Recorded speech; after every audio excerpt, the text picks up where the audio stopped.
The rain in Manhattan doesn't just fall. It vibrates. It's 6:45 a.m. on a Tuesday in early 2026. If you stand on the corner of Fifth Avenue, you can see it in their eyes.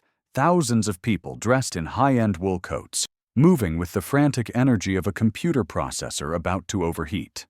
Among them walked Ethan.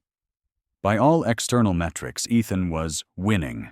He had the corner office at a prestigious design firm, a sleek apartment with floor-to-ceiling windows, and a bio-tracking ring that whispered to his smartphone that he was performing at 98% efficiency. But there was a paradox. In 2026, Ethan had AI to automate his calendar and a smart home to brew his coffee, yet he felt like he was suffocating in a vacuum of busyness. Ethan would wake up, and before his eyes were even fully open, his thumb would be dancing across a screen. Notifications from London Slack, messages from Tokyo news alerts about the latest market dip. His brain was a pinball machine, and the world was pulling the lever. He was living a life that was a mile wide, but only an inch deep.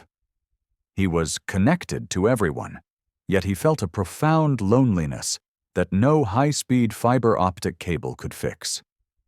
Perhaps you recognize Ethan's shadow in your own life. Are you tired of feeling like a ghost in your own machine?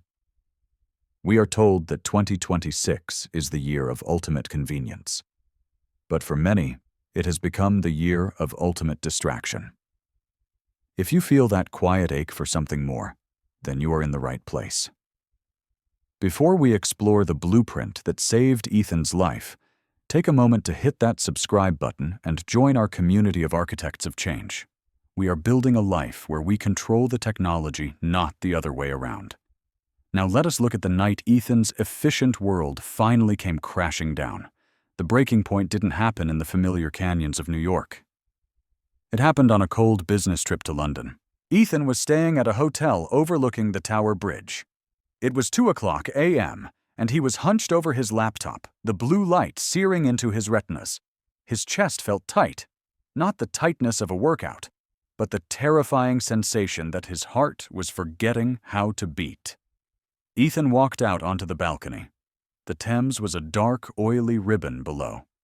He stared at the bridge, a monument that had stood for over a century, and realized with a jolt of horror he couldn't remember what he had eaten for lunch that day. He couldn't remember the last time he had a conversation that wasn't about deliverables or KPIs. At 32, Ethan was a shell. A sudden wave of vertigo hit him.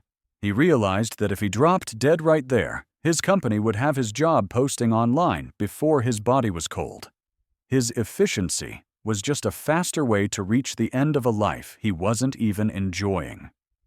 Hustle culture had promised him the world, but it had delivered a gilded cage. Ethan made a choice that night. He didn't just need a vacation, he needed a total system reboot. He needed to stop being a user of his life and start being the architect of it. He understood that a life is not defined by big goals, but by the invisible architecture of daily habits. Over the next 6 months, Ethan deconstructed his existence, combining ancient wisdom with the technology of 2026 to create 5 non-negotiable pillars. Ethan realized that changing a life isn't about hacks. It's about fundamental shifts in how one interacts with reality. These were the 5 habits that became his new gospel one. The sensory fast. The 30-minute silence.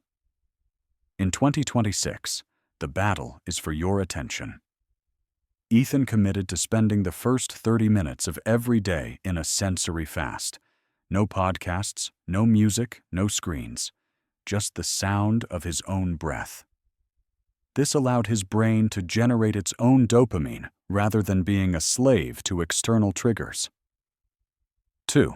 The third space ritual. Ethan noticed he spent all his time in workspace or home space until the lines blurred. He designated a third space, a specific bench in Central Park, where he would go for 15 minutes a day. The rule: no devices, just observation. It became the birthplace of his most creative designs. 3. Radical truth-telling. The integrity audit. Every evening, Ethan would ask himself, where did I lie today? Not the big lies, but the small ones, agreeing to a meeting he hated, or saying, I'm fine, when he was drowning. Correcting these small misalignments built an ironclad sense of self that no algorithm could shake. 4. The 5-minute movement snack. He abandoned the grueling hour-long gym sessions he used to dread. Instead, every 90 minutes, Ethan performed a 5-minute snack, kettlebell swings, a sprint, or yoga. It kept his lymphatic system moving and prevented the brain fog that plagues the sedentary workers of 2026. 5. The awe walk. Once a week, Ethan forced himself to go somewhere that made him feel small. He eventually traveled to the Grand Canyon. When one stands at the edge of such vastness, huge corporate problems shrink to their actual size. It reset his ego and restored his perspective. The transition was not a graceful one. For the first 14 days, Ethan felt like he was in withdrawal. The sensory fast was agonizing. His brain screamed for a hit of Instagram. He felt bored, restless, and incredibly anxious. His colleagues in New York laughed. "Ethan's gone soft," they whispered. "He's lost his edge." This was the dip, the long dark tunnel between starting a journey and seeing the light of results. The metamorphosis reached its peak during Ethan's solo hike at the Grand Canyon in Arizona. He was trekking the Bright Angel Trail. 4 miles down, his legs were burning. The sun was relentless, and the old voice of the Manhattan hustler began to hiss. "Why are you doing this? Check your email. Be productive." But Ethan kept walking. He reached a plateau as the sun began to set, turning the canyon walls into a kaleidoscope of deep crimson and burnt orange. In that silence, he realized that for the first time in a decade, he wasn't thinking about tomorrow or yesterday. He was simply there. The habits had ceased to be tasks. They had become his identity. He wasn't trying to be healthy. He was a person who moved. He wasn't trying to be focused. He was a person who valued his soul. When Ethan returned to the steel and glass of Manhattan, the city hadn't changed, but he had. He was now the eye of the hurricane. As we navigate the complexities of 2026, Ethan's story reminds us that the most valuable currency isn't data or status. It is clarity. The world will try to convince you that you need to do more and be more. But Ethan found that you actually become more by doing less of what doesn't matter. Your life is a masterpiece in progress, and every habit is a brushstroke. Will you paint a chaotic mess of notifications or a serene landscape of purpose? We leave you with a challenge. Do not try to adopt all 5 of Ethan's habits tomorrow. You will likely fail, and the old world will pull you back in. Instead, pick one. Just one. Perhaps it is the 30-minute sensory fast or the 5-minute movement snack.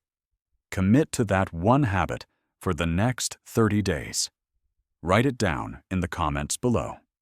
Use the phrase, "I am the architect of my 2026, and I choose habit number #number." By typing it out, you are making a contract with yourself and this community. Ethan's future self is no longer a ghost of what if. He is a man who reclaimed his time. Your future self is watching you right now through the lens of memory. They are either thanking you for the courage to change or wondering why you waited another year to start living. Don't let them wonder. Start today. We will see you in the next chapter, architects. Stay focused, stay intentional, and most importantly, stay human.